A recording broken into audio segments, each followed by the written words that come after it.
फारबिसगंज। पति के वियोग में पत्नी ने भी त्यागे प्राण। एक ही आंगन से उठी दो अर्थियां, रो पड़ा पूरा साहिबगंज।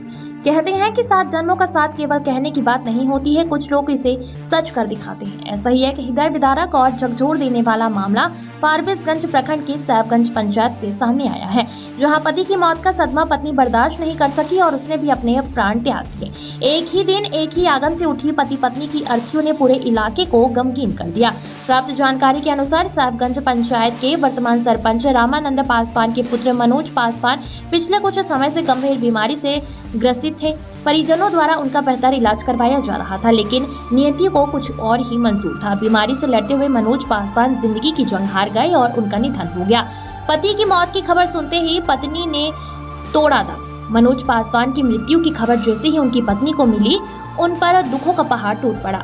पति के जाने का वियोग वह सहन नहीं कर सकी। विलाप करते करते उनकी स्थिति बिगड़ी और कुछ ही देर में उन्होंने भी दम तोड़ दिया। इस घटना को देख वहां मौजूद हर शख्स सन्न रह गया। एक साथ उठी दो अर्थियां, पसरा मातमी सन्नाटा। सरपंच रामानंद पासवान के घर में जहां बेटे के इलाज को लेकर उम्मीदें थी, वहीं अब दोहरी मौत से कोहरा मच गया है। जब घर के आंगन से पति पत्नी की अर्थियां एक साथ उठी तो पत्थर दिल भी पिघल गया। अंतिम संस्कार में शामिल होने आए ग्रामीणों की आंखें नम थी।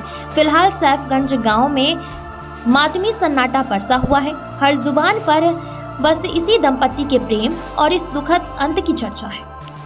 देखिए, निगाह क्या रहेगा, पति और पत्नी दोनों दो शरीर है लेकिन जान एक है।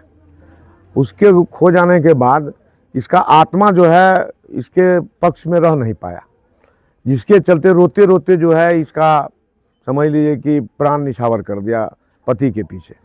वह अपने बाल बच्चों को नहीं देखा कि कम से कम बाल बच्चों के लिए हमको जीना चाहिए। वह नहीं देख करके वह पति के साथ ही जाना स्वीकार कर लिया और वह चला गया। ये तो दुखद पल है और इस घटना के विषय में हम यह कहेंगे कि हमारे समाज में अभी हम देखते हैं जी कि सभी लोग दुखी हुए इस घटना से, और हमारे जो बच्चे प्राण त्यागे हैं उसकी सुरक्षा के लिए सरकार के तरफ से वो सुलभ साधन नहीं है जो हम लेकर के कहीं बाहर जा सकें। अभी जो पत्नी की जो मृत्यु हुई है उसमें मेरा कहना यह है वो अपने साहस को खो दिया और पतिव्रता धर्म को निभाया और अपने पति के साथ ही जाना मुनासिब समझा।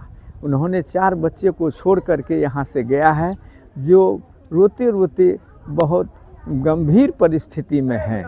पीड़ित परिजन को क्या ढांढस बताएंगे? हम यह कहेंगे कि दुख के घड़ी में सभी आदमी साहस करके अपने मन को संतुलित करके रखें, जिससे कि समाज में और कोई इस तरह की घटना नहीं घटे।